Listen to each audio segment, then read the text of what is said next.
Good morning, Ilya. Good morning.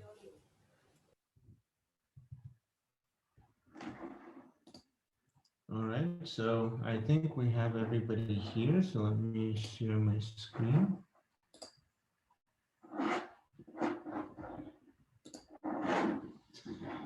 Okay, so welcome back to Bioinformatics for Infectious Diseases.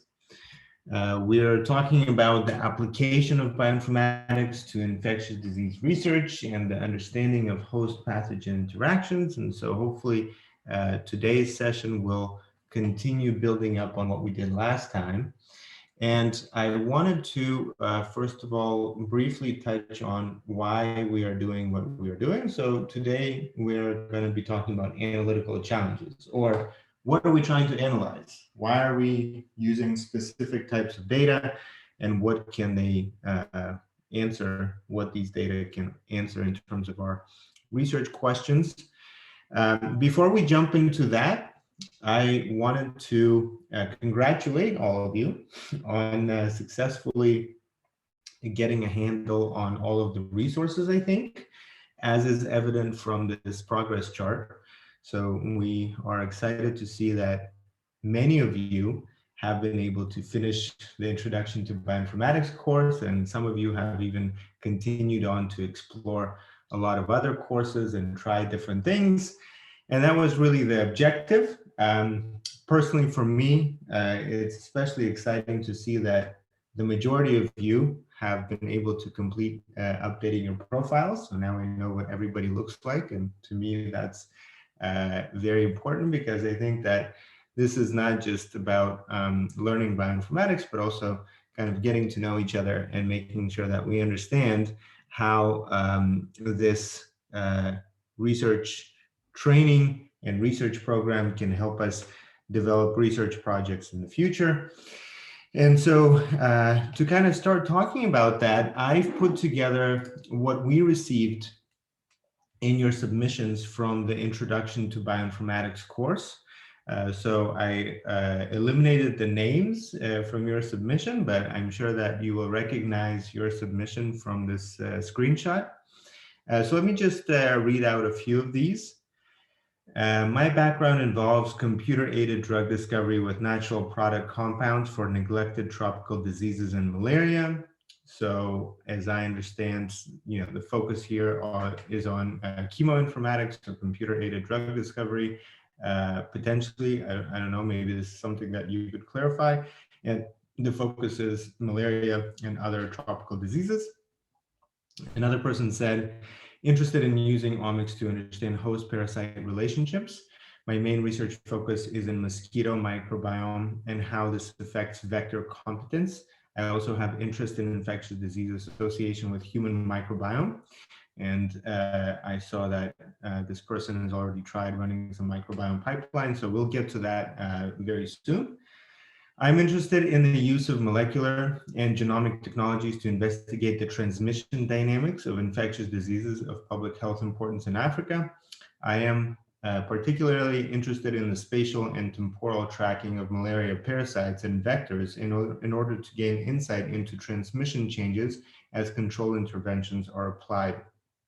So I think this is a very interesting direction, and we'll hopefully start doing that from our next session.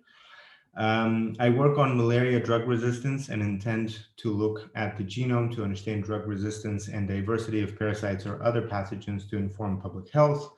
I am of a structural bioinformatics background. I work on drug discovery and drug resistance mutational analysis. I am a bioinformatics researcher with practical knowledge in drug design and population genetics.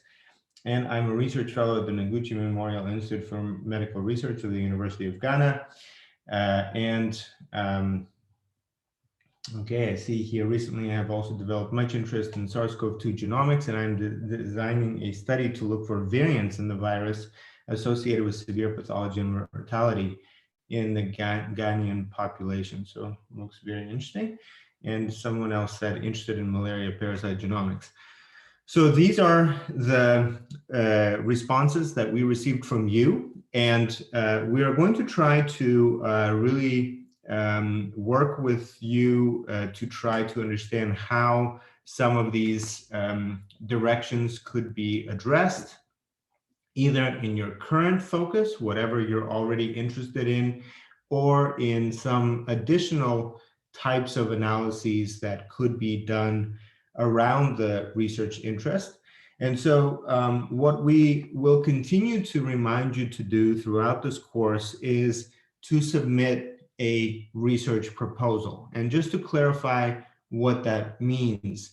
So the way we wanted to start this program is to go through some common material as a guide for everybody to be on the same page about different things. We understand that many of you are much more advanced in your understanding of different topics, and we don't expect you to be interested necessarily in what we have to offer. But I think that in the context of these research problems, we could find a way to either work independently or in small groups of 2 or 3 to really try to develop research projects around different types of omics data or integration of omics data, and try to complete that in a fairly short time so that we can get a sense of how to best proceed after this first stage of the program takes place. As we go through these, did anyone want to comment on any of these submissions? Kind of like, say, maybe unmute yourself and say specifically what you're interested in. Is anybody interested in that?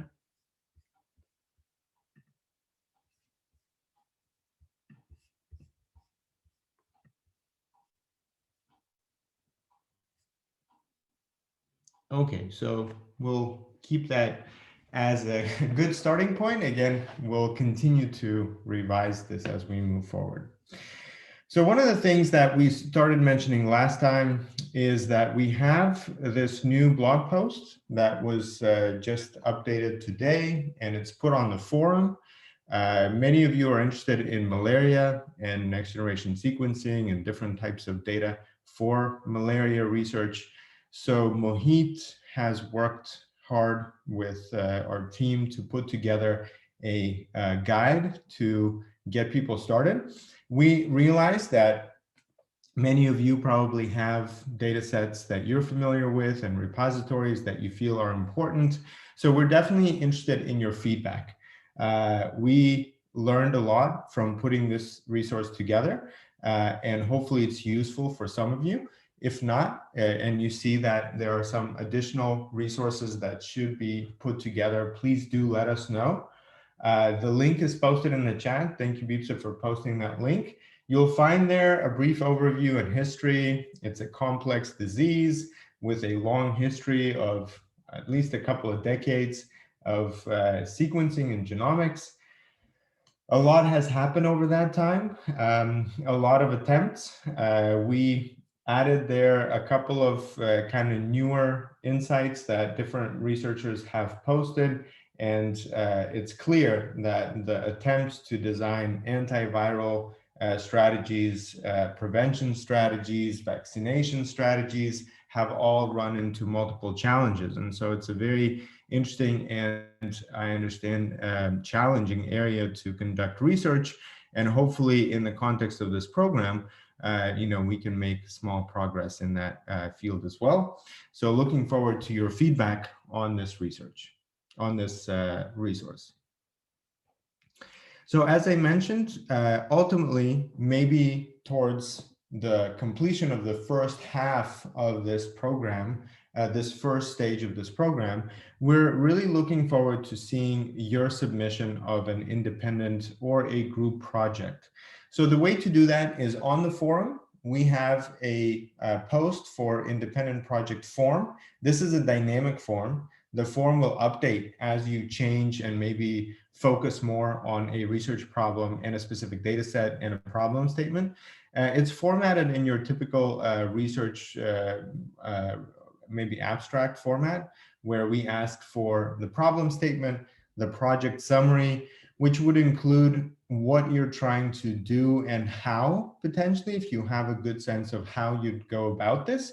And maybe this would expand as you go through the different sessions that we're planning. Links for the raw data. Again, these could be your data sets, or these could be data sets from the public domain. If you don't have a data set, again, that the resource that we have for malaria is a good place to start. If you're interested in something else, we also have a few other ones. And here, I think what's important and what many of you that do have this experience can attest to is that it takes a while to understand what a data set can really answer. How can a data set be used? How can it be analyzed in order to get an answer for a question, a research question? So that's kind of the objective of today's session, is to try to think through some of the challenges and how can we identify the answers to those problems and those challenges. So last time we asked all of you to complete the Introduction to Bioinformatics course. Again, this is a very broad introduction to bioinformatics. I'm sure that many of you are familiar with a lot of the content there. However, it does include this survey where we are asking for more information about you, your background, your interest. And so please, for those of you that have not completed this Introduction to Bioinformatics course, please do complete it. We also asked you to start with Introduction to Genomics and Introduction to Metagenomics, two other courses that talk more about sequencing, different formats of sequencing, and the things that we have done in our last session. So hopefully, for those of you that have maybe a background in some other area of research, this would be a useful starting point. We do ask for those of you that complete these courses. I've seen a couple of comments already that have been very useful from Nigel, thank you, about issues that you find or different things that you found useful. If you could be specific in those feedbacks, that would be great. So if you find some grammatical errors or things that you think need to be addressed, please do let us know in the feedback form. And we do have multiple places where you can complete the coursework, either on the educational portal, where we kind of have it structured in the way that it's presented here, or we also have a copy of this material on the OmicsLogic portal, where you can also practice some coding exercises. Now, a project that we will go through a little bit today, and you were given this resource in our last session as well, is this project on the Spotiptera frugiperda. How many of you took a look at this project? How many of you had a chance to take a look at what this project is all about, and what are some of the methods of analysis included there?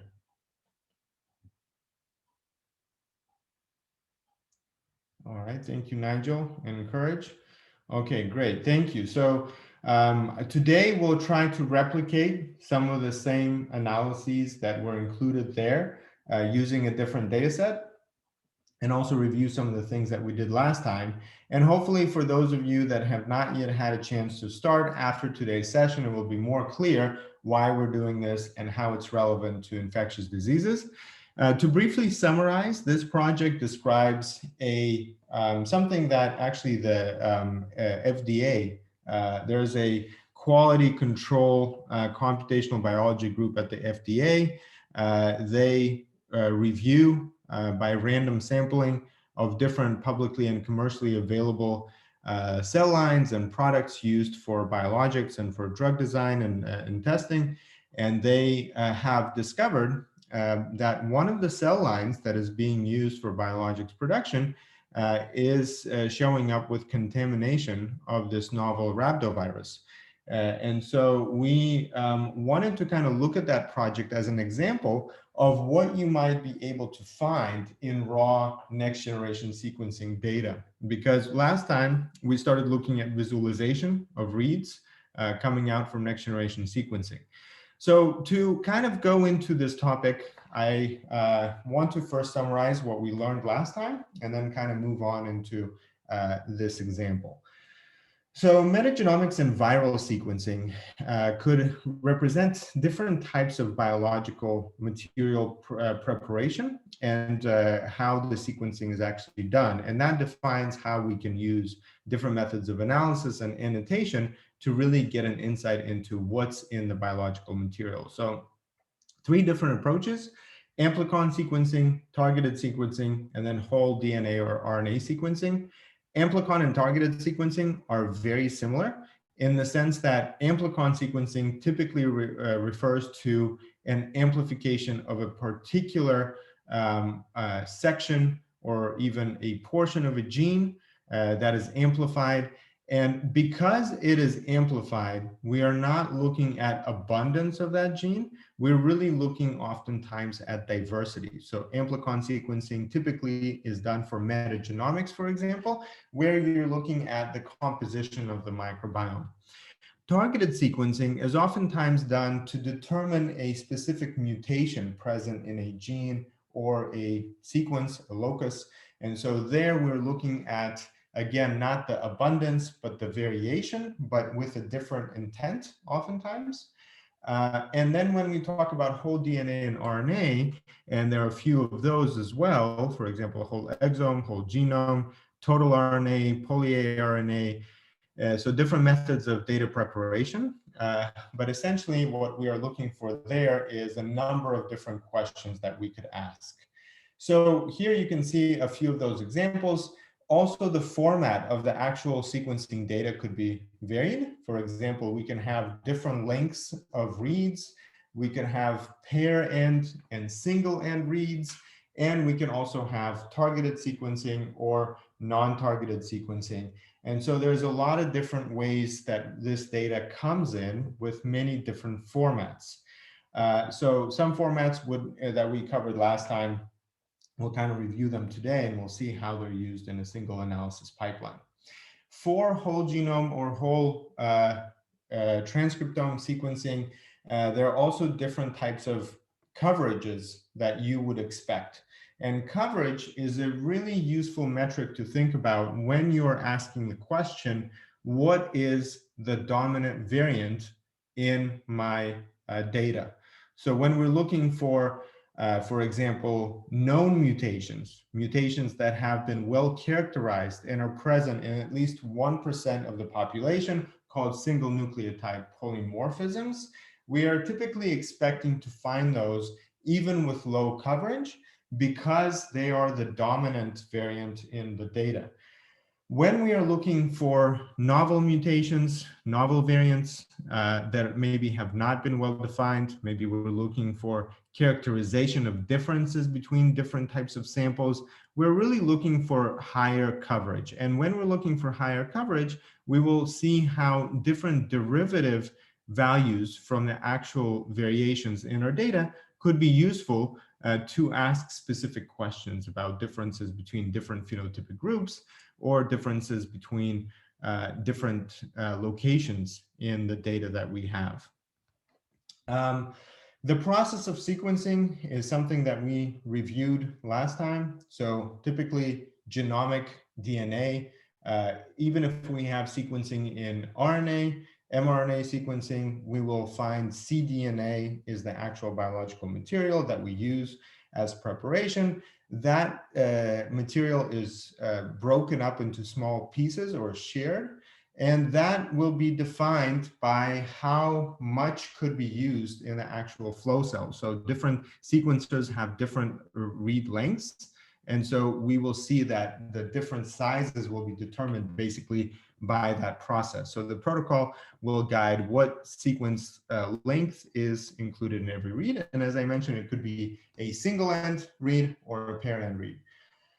Now, when the information is sequenced and digital information is produced from this process, we also anticipate a number of contaminants, essentially, that would determine how we deal with this data downstream. And that can include specific adapters that are used in the library preparation step, or PCR breach amplification, which also could have a major impact on especially highly expressed genes. But ultimately, this data, this digital data, can come in several different formats: FASTQ, FASTA, GTF. So let me ask you a question. What is included in the GTF format? What kind of information is stored in the GTF format?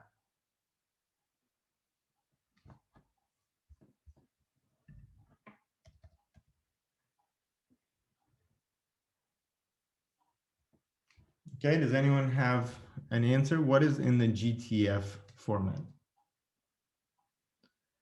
Okay, Benedicta Mensa is saying raw sequence reads. Actually, that's incorrect. Let's see if anyone else, okay, transcript data. Not sure what you mean by transcript data, but let's see if anyone else has an answer.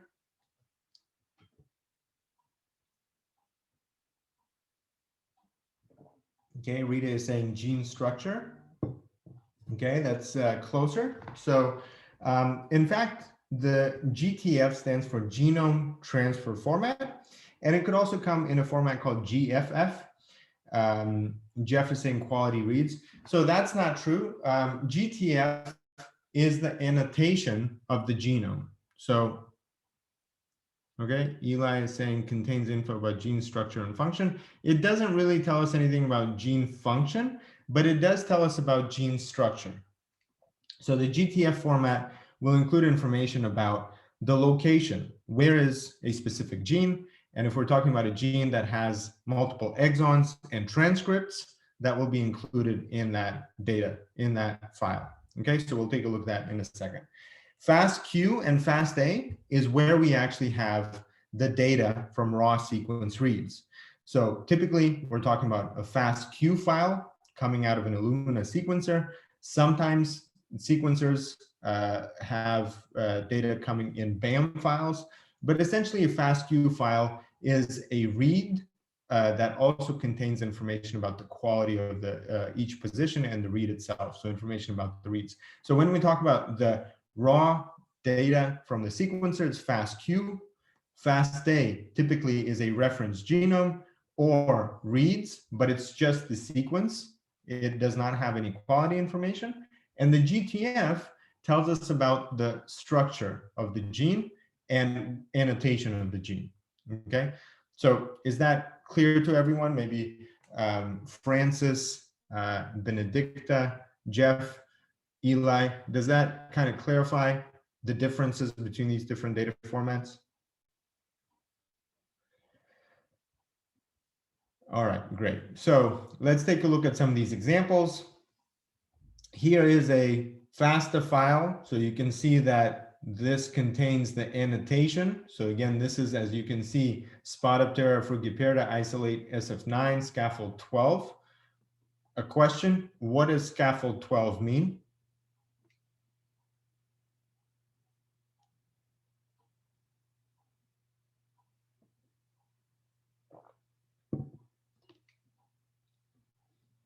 Anyone?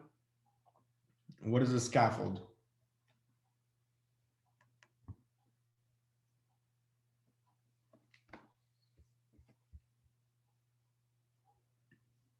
Okay, in construction, a scaffold essentially means that you're putting together some kind of a supporting structure. So in the human genome, we have the chromosomes, and those chromosomes are known because the full genome has been assembled.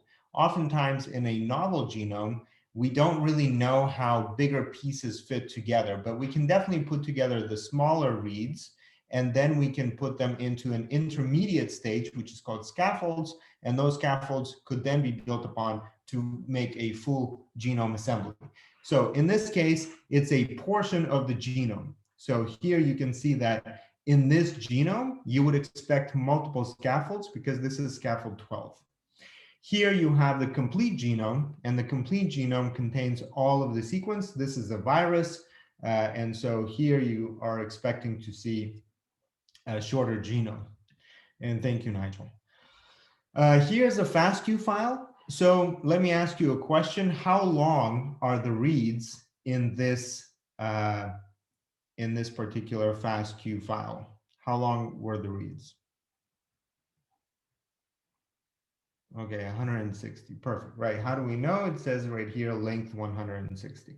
So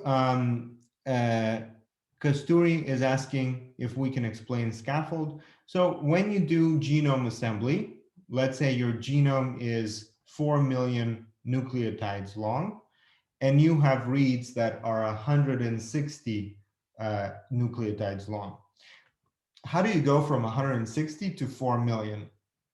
You don't just put them one after the other because it's difficult to identify how do they actually fit together. So before you go from 160 to 4 million, you maybe go from 160 to 1,000. And maybe that 1,000 becomes like an intermediate step in your assembly. You're pretty sure that this is connected, right? These are connected together into 1,000, but you don't know how the different 1,000 pieces actually go together because you're not sure what the 4 million structure looks like.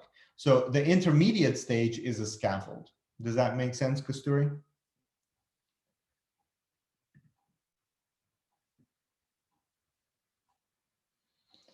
All right, so FASTQ, we see the length 160. Again, we talked about this being potentially a paired end read, right? So when we talk about paired end, we're talking about the positive and the negative direction. So the sequencing happens from both ends and they overlap.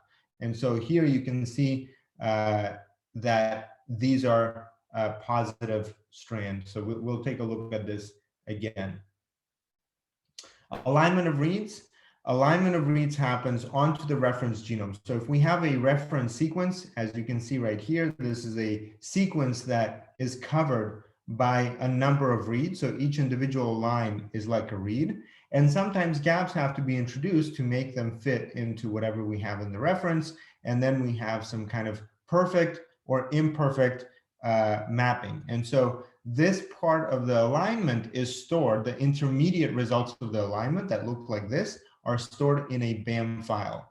So a BAM file is a collection of both the position and the actual sequence of the reads. So in the FASTQ file, you just have the sequence. In the GTF file, you have the positions. In the FASTA file, you have the reference sequence, this one. And so all together, when it's combined and the process of mapping, you actually have this big file that contains all of this information together. So this is stored in a BAM or a SAM file. Okay, so here you can see an example that we have different types of results also. For example, high quality, low quality, or orphan high quality means that it does not have a pair. And so we have a number of visualization tools to kind of visually understand what that data looks like. So what we'll be looking at now is the visual output or the visualization of the BAM and the SAM file. And we'll take a look at that in a second. So let's go to server.t-bio.info. When you get there, please put number 1 or yes, or I'm there, or something like that in the chat so I know that everybody's following along.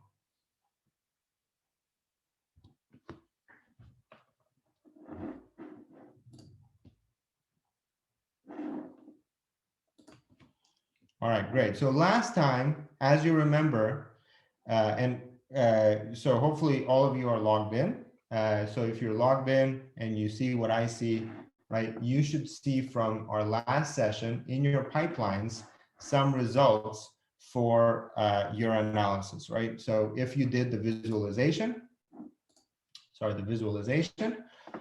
we mapped some reads onto a reference genome. That reference genome was Ebola, right? So this is the result. I'll just share with all of you the result. You can actually take a look together with me, unless you have run it yourself. And if you've run it yourself, that's great. So this is the output. The output has the reference genome is here on top.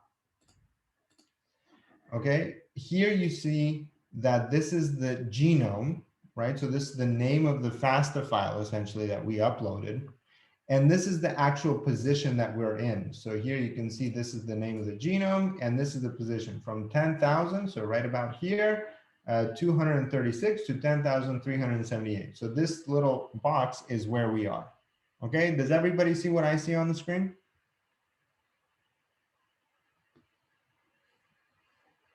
All right, great. All right, so here we see a small portion of about 100 nucleotides long, right? So this is about 100 nucleotides long, a little bit more, where we are seeing coverage, right? So you can see that this is the BAM file, and this is the BAM file. So we have 2 samples. Now here on this side, we have also alignment. So let's load alignment. Okay, and so here we see this mark, and this mark represents a change from the reference. In this sample, we don't see the same mark, right? So we don't have, let me actually move this. Okay, so here you can see the reference, this is the reference. This is the genome. Okay, so here you see I've uploaded manually this genome. How do I upload the genome? Let me delete this. So here I have the sequence, right? Because most of you probably don't have the genome. Let me give you the GFF file.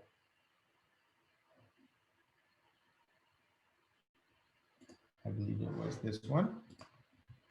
Let's try. Okay, so you should download this file to your computer, and you go right here to File, Open, and then Local File. So you select the file.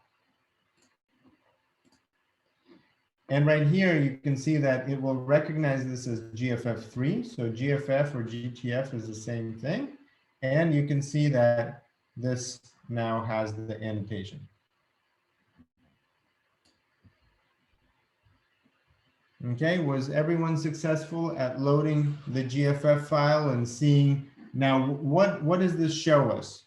If you kind of scroll over this, you can see that this says ORF1AB.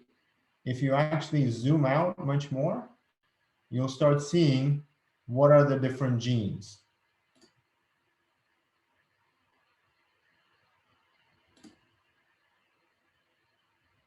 Okay, and this is going to be a little bit slow because it also uses some RAM of your browser. So if you have a lot of things open, it will kind of become slower, as you can see right here, because you can see that we're actually loading a lot of data at the same time. So it will take a little bit of time for it to load. Okay, and we can also remove the alignment because the alignment has individual reads. And so it takes up a lot of RAM from the computer. Okay, Jeff, where were you left behind?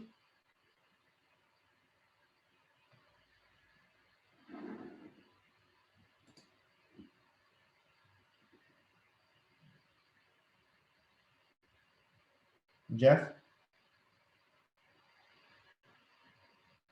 Can you hear me, Jeff?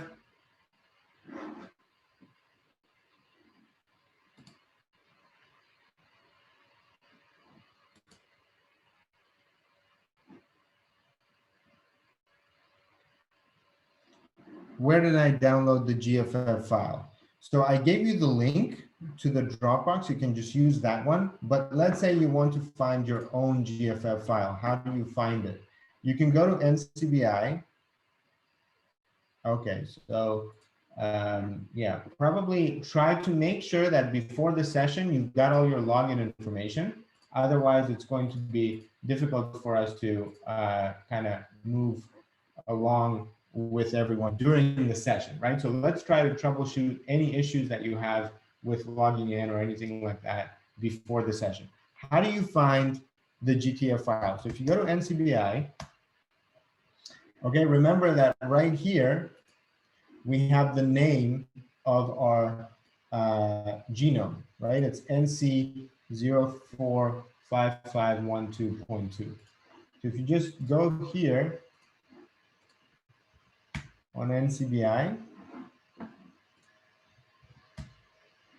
okay, and so here you can see, okay, sorry, this is not Ebola virus, this is Wuhan. So here you can go to send to, and then file, and here you have a FASTA or GFF3. Okay, so it turned out I forgot what this actually was, but this is not Ebola virus, this is the coronavirus. Okay, but it doesn't matter for the purpose of our discussion, the same thing, right? So here we have some coverage of, and the different genes are in the GTF or the GFF file. Okay, does that answer your question, Benedicta? Okay, so so with this exercise, what are we seeing? We're seeing essentially that some reads are mapped onto the reference genome. We can identify some major mutations. We can ask the question, what are these mutations? And we can actually ask downstream questions about what these mutations mean by locating them within particular genes that we think are important in some way. So this is just the basics of working with next generation sequencing data. As you can see, it works in when we have small data, it works well, right? So with small data, we can start asking the questions, what's in our data? What's some major variation that we observe in the data? Maybe some kind of anecdotal evidence about the differences between different types of sequencing data. So what other things can we do with such data? Other things that we can do is in the same section, for example, this exome section, we have multiple different things that allow you to ask additional questions. So you can load the data. Remember, we talked about pre-processing when we clean the primers or we clean the PCR amplification. We can map on the genome, and that could be like the basic step of just aligning the reads. But then we can ask additional questions. What are some variants that are for maybe a pair of samples, like a normal and a tumor represents somatic mutations that we will identify? Differential variant calling, when we want to ask the question, what are the prominent differences between groups of samples? We can annotate them using different reference databases. And we can also ask questions about segmentation. For example, where do we see accumulation of mutations? Where do we see mutations that are prevalent in a group or maybe have a proportion of a group variant? So let's do a practice. We'll do another visualization. And here I will ask Dr. Harpreet Kaur to kind of show us two things. So the first is going to be a process where we take some clinical samples. So these are going to be samples from a clinical sequencing of reads. Okay, and this is going to be, this is where we got the data from. So this is the bioproject.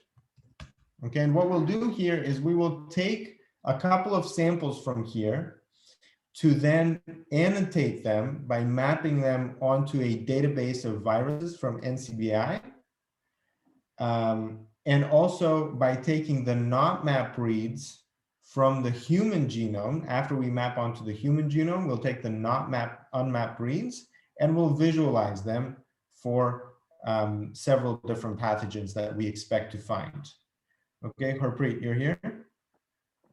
Yes, Celia. Okay, so just before you start, I will just kind of show you where to get the data. So could everyone go to this link for the bioproject? And let me know once you're here.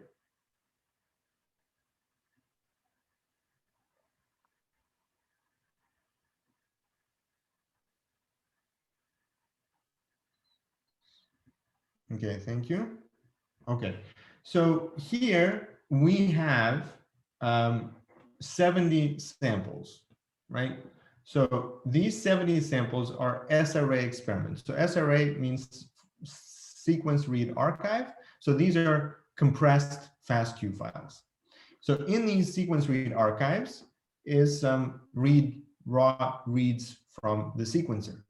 And so what we can do, you can see here all of the names of them and how they were prepared. And what we can do, instead of downloading them to our computer, what we can do is we can go send to and create a file, and here run info. So this run info file is a CSV file that we can later modify and only take a particular sample or two samples or multiple samples that we can use to try out this next exercise. Okay, so what I did was I downloaded this SRA run table. And you can see that I created a run table, and this is good to do, is to download the full run table, even though you can just download these names. These names will also work, but if you actually take the whole table, you will see all the information about the data that we that we have. Okay, so if you have this data set, let me give you the direct link.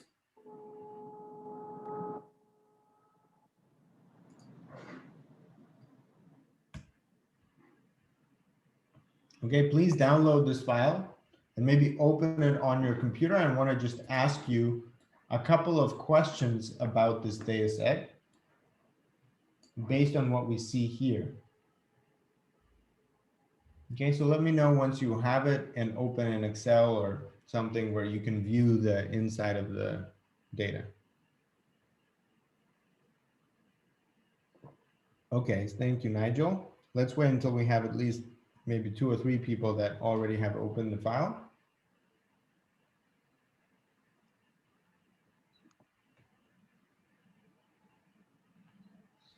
Okay, thank you, Courage. Anyone else? All right, thank you, Joelna. So let me ask you a question about this. Is this single end or paired end sequencing?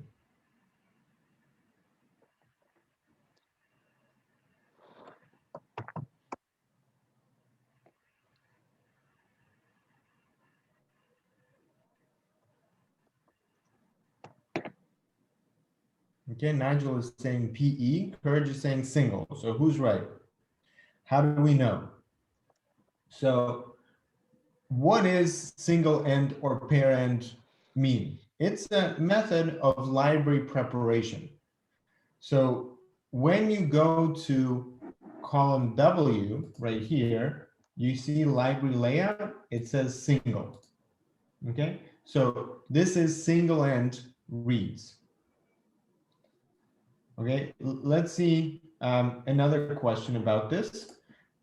What was actually sequenced? What's the host? What would be the assumed major reference genome for us to use when we see this data?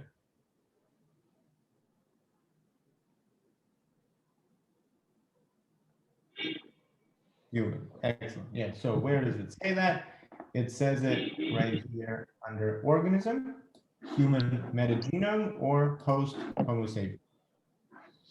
All right. So everyone now understands what this means, right? What kind of data this is, this whole genome sequencing, metagenomic sequencing. We have 2 samples. So we're not going to go through the full exercise from the very beginning, but just to explain to you what was done first. First, we took this data as an SRA table and we ran a mapping on the reference genome using HiSat2. A detailed explanation of this process is in the SF9 project, by the way, so you can follow the directions there and you kind of see all the steps explained in detail. After HiSat, the output that we got was mapping. So you can see mapping statistics and you can look here and Harpreet will mention what were the mapping outputs. But importantly, you can also find all of the data. And so when you go to download all files, you can go, when you go to download jobs temporary files and you go to htseek, htseek, you can see a folder called not mapped. So let me share with you this pipeline. Okay, so all of you can take a look at this pipeline. In the not mapped are the reads that were not mapped to the human genome. Okay, so after mapping this onto the human genome, some proportion of reads were not mapped onto the human genomes, and those are offered to us in a FASTQ file. So we can download the FASTQ file for 57 and 58. We have 2 samples here. And now we can ask additional questions about what are these reads? If they don't map to the human genome, what do they map to? Okay, so Harpreet, I'll pass it on to you and maybe you can walk us through the next several steps. Okay, thank you, Ilya.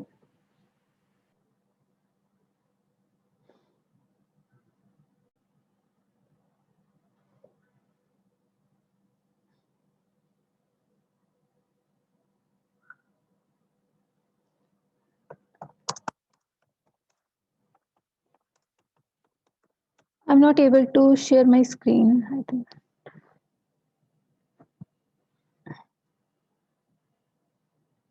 Okay, thank you.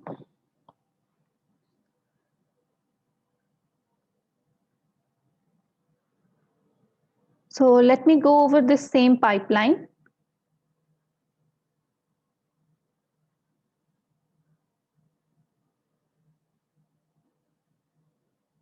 Just give me a second.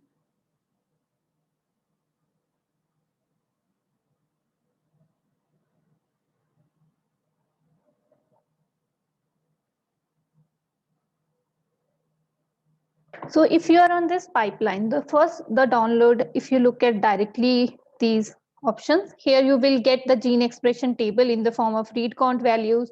Then we have RPKM value. So then we have mapping stats. So these are the first outputs that you can directly analyze for these two samples. But then we have, now you can everyone able to go to this pipeline.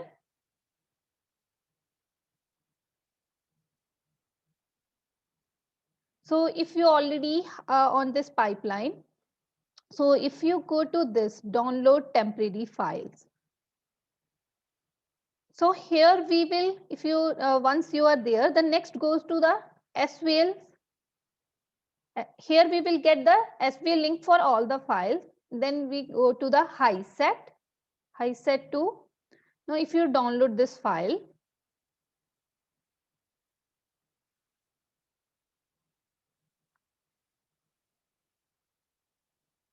so in this file you will get all the outputs. Let me just open it.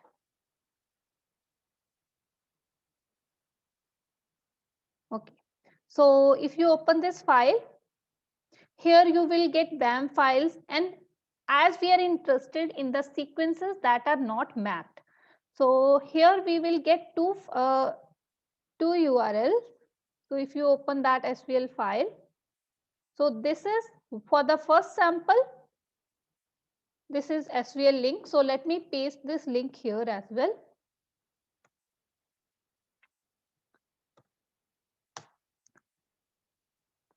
So the other one, another not mapped. So let me copy this link as well.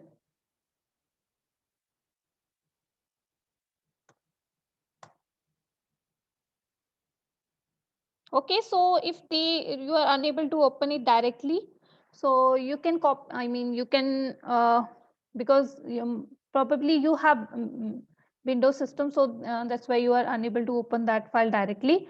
So the here the two. One second. So to see what's inside the file, you can open it in any text editor. And you can do that even on Windows. You can right click on the file and say open in a text editor, and you will be able to see it. It's just a series of strings.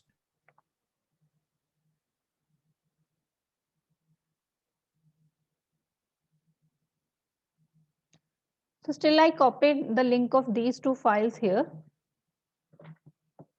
because these are not map files. So if even if when we go back to this pipeline,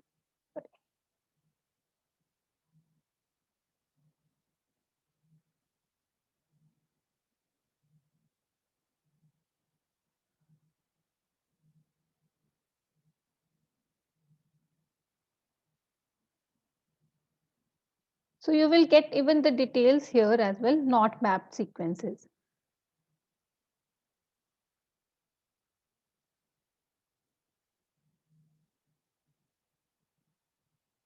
So these are those files which are not mapped on a human reference genome.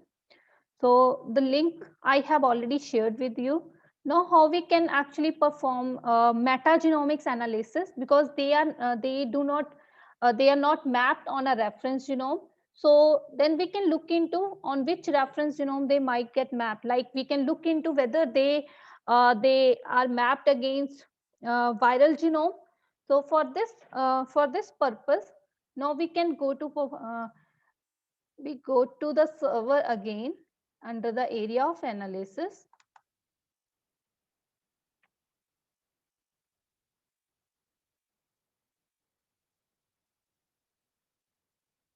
So with the non-map sequence file, we can perform metagenomic analysis. So if you are on platform, here under the DNA and RNA, the third pipeline option from the bottom, that is metagenomics and microbiome. If you click on this,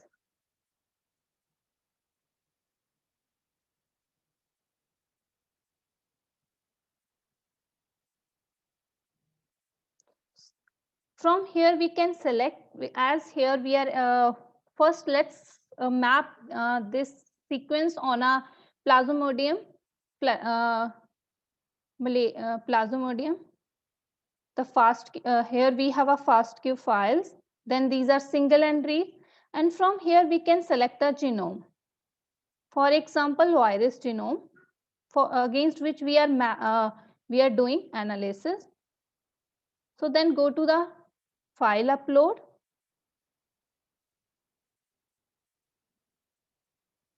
Does any one of you able to go to this metagenomics pipeline?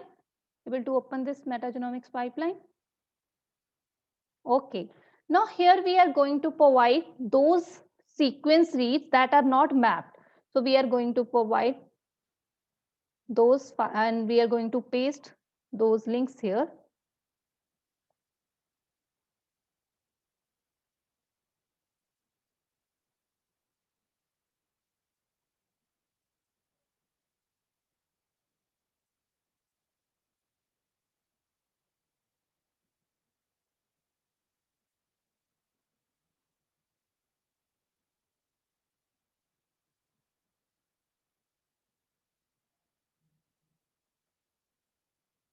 So one is this, the other one is 57.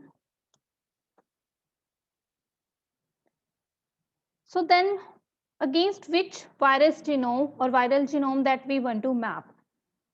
So then once you able to copy or provide these SVL links of these non-mapped reads sequences, then we can go to the organism.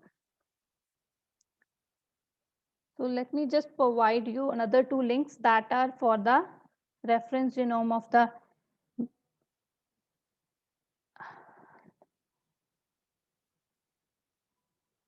just a second.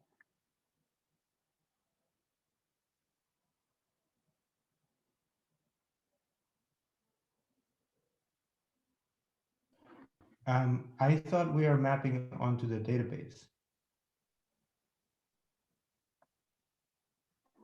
Harpreet. Yes, Plasmodium. We are falciparum, Plasmodium falciparum. No, we're just mapping on the database of viruses. Okay.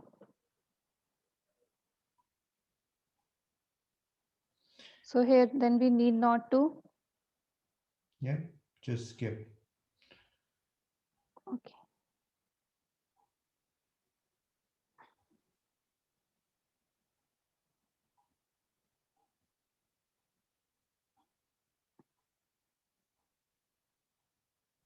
Are you there, Harpreet?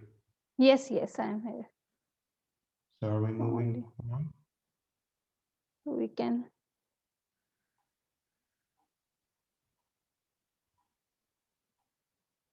select. Actually, we need, as I have already selected, Why don't you not start GTF. over? Because also Okay. Bright here is asking in the chat which files to use. So please start over. Just create it from scratch. Okay. Let me start it again. So if you go to the area of analysis,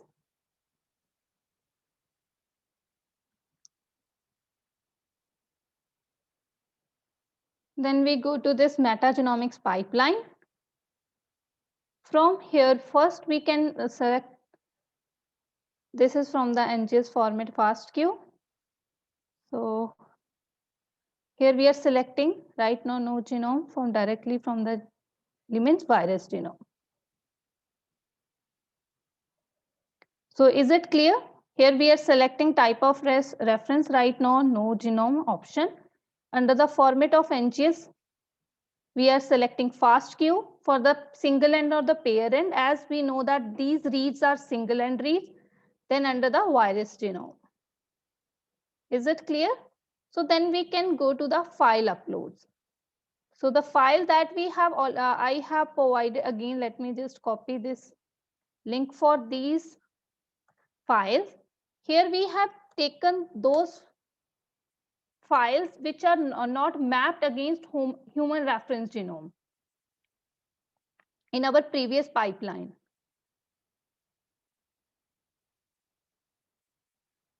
So these are two samples. So I'm just copying the SVL link for these files here. So once we have this link, now you can go to this files from link. You can add more. So from here we can paste the link of these two files.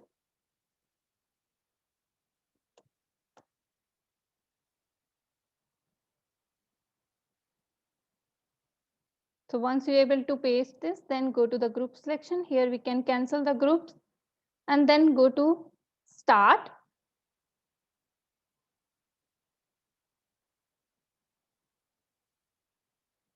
Then we are mapping it against genome. Then to compute the abundance of these reads, we are choosing this pose cont. Then we can, for the annotation purpose, as here already the database behind this is, so we can select it. So it will name the it will replace the name of the file. Then we can go to the end.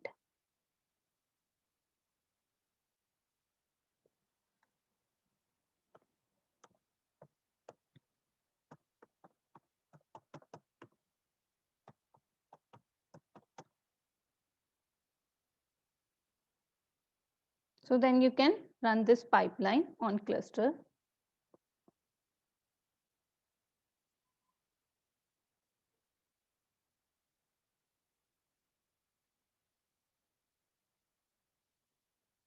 So the options, first we are mapping on a genome. Then we are computing the abundance of the table. So we are choosing this pose count option, then name replace under the annotation, and then we are just finishing this pipeline. So once we are able to do that, now next let me just copy one link here. So that is, if I go to the my pipeline, so this pipeline will take a bit time. So already I have run this pipeline earlier. So let me paste this link.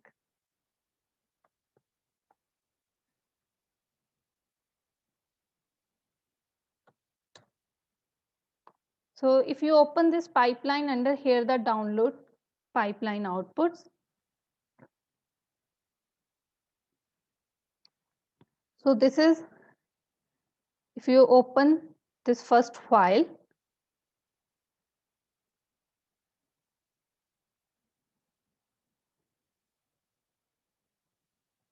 so let me just paste it in Excel. Correct. The answer is that it is taking the database from NCBI for all viral genomes and maps it onto all of those samples. As you will see in the output when Harpreet opens it, you will see that the annotation comes from NCBI.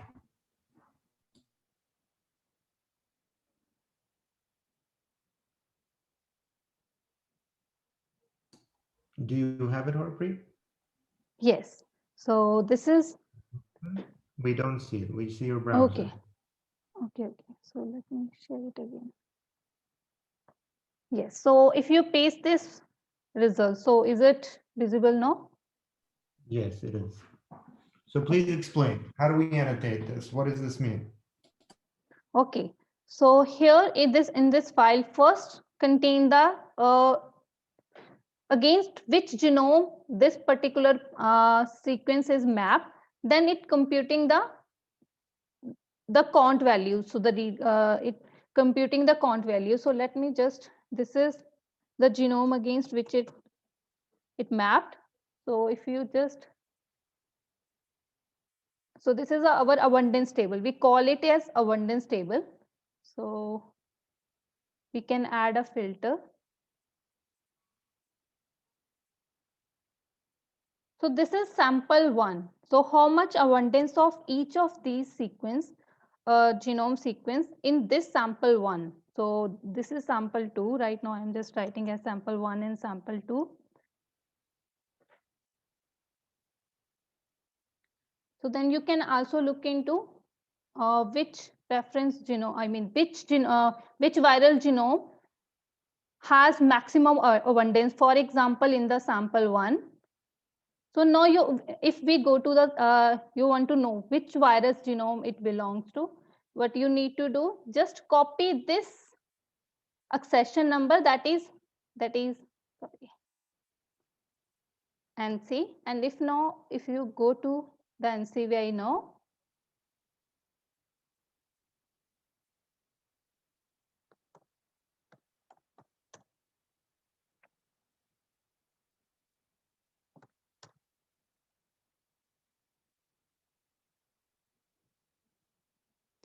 so here you will get the information exactly how much, which genome it belongs to. For example, this is this particular genome. So this is for the sample.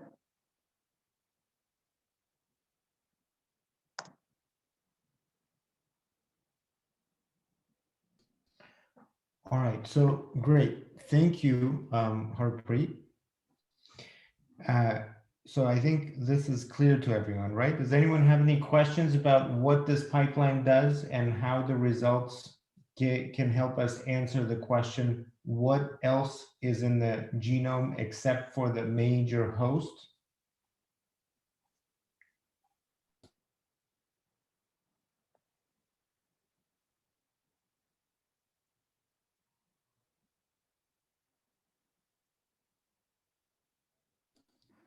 Okay, so does Yes. anyone have any questions about this?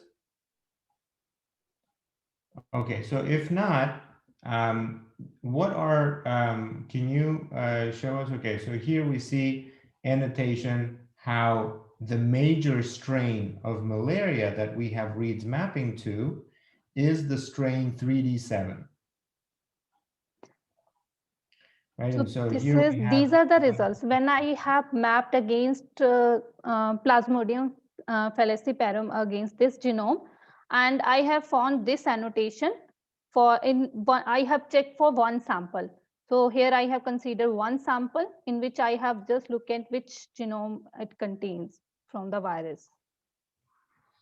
okay, so Joelna, the names replace algorithm looks, this only works if you use bacterial genomes because it actually works with the database of bacterial genomes. So when you actually use that for metagenomics data for bacteria and you map onto the bacterial database, you will get the automatic addition of what each ID stands for. But because we're using the viral, we will later show you how to use R to annotate this automatically. But just as an example today, we're showing this in NCBI. Okay, so let's look at the, how did you map these results and what do we see?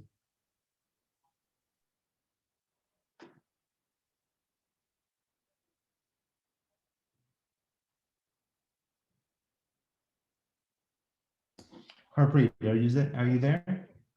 Yes, yes, and So can we see the visualization? Do you have that? no, I have not produced, but we can have, I mean, here we have this spaces, so we can, I mean, we can plot this. Okay, well, Even we just go to this, if we go to the insert. I think though it makes sense. So thank you, Harpreet. This makes a lot of sense. So let me take over, and we're already running a little bit over time. Okay, so again, to kind of summarize what we've seen in this example, is we have seen how the same data, right? So the data that we have from a sample can contain multiple types of genomes. So one option is if we know what genome we're interested in and we map onto that genome, we can see results and see differences from the reference genome.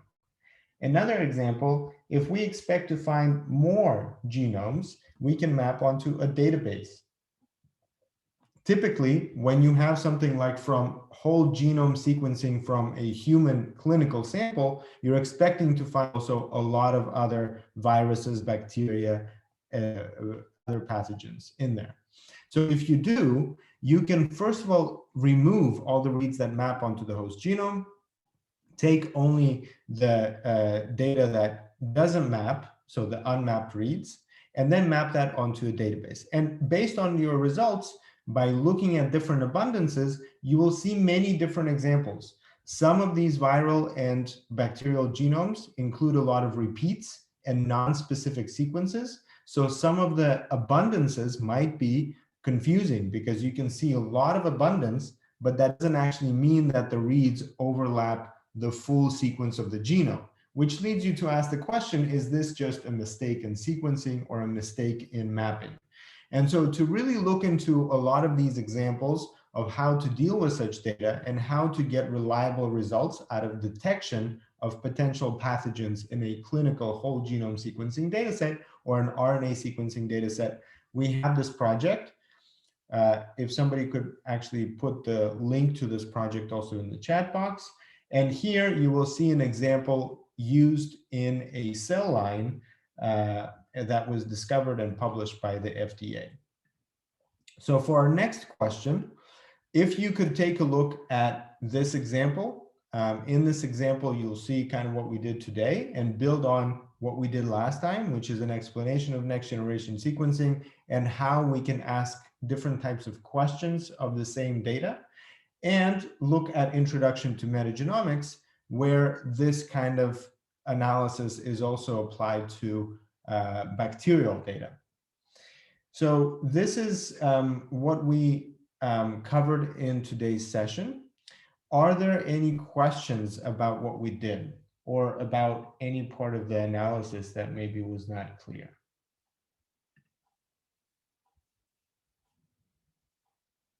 Okay, and Anita is saying it looks like I don't get access when you send the link to the server. So yeah, if you don't get, did anyone else not see the links for the data for the pipelines?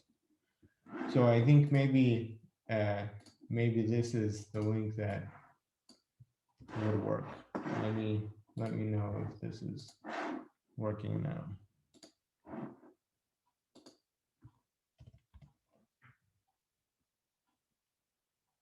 Okay, and then Francis is asking, Harpreet, could you please post a link to the project, to the SF9 project, first of all?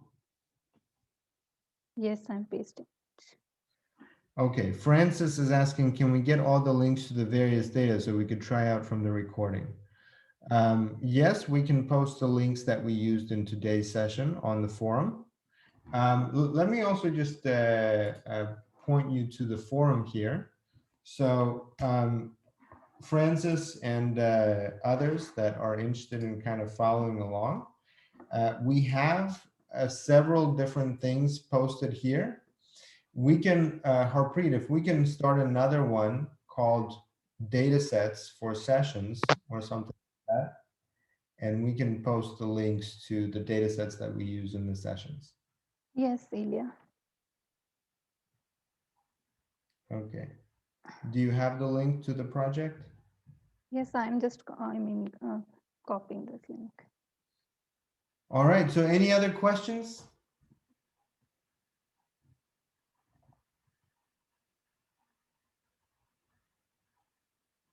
All right, great. So if there are no other questions, thank you again for joining today.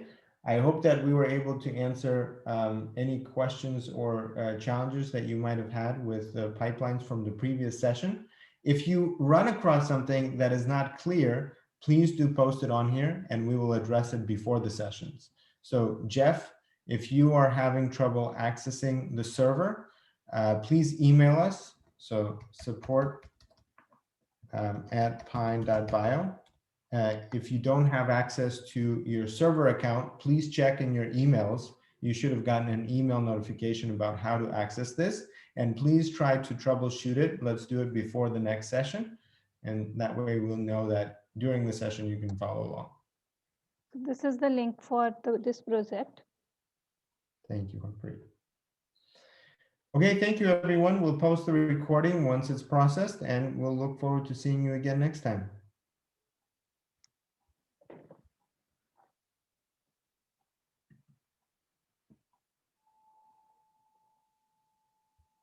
Thank you. Thank you.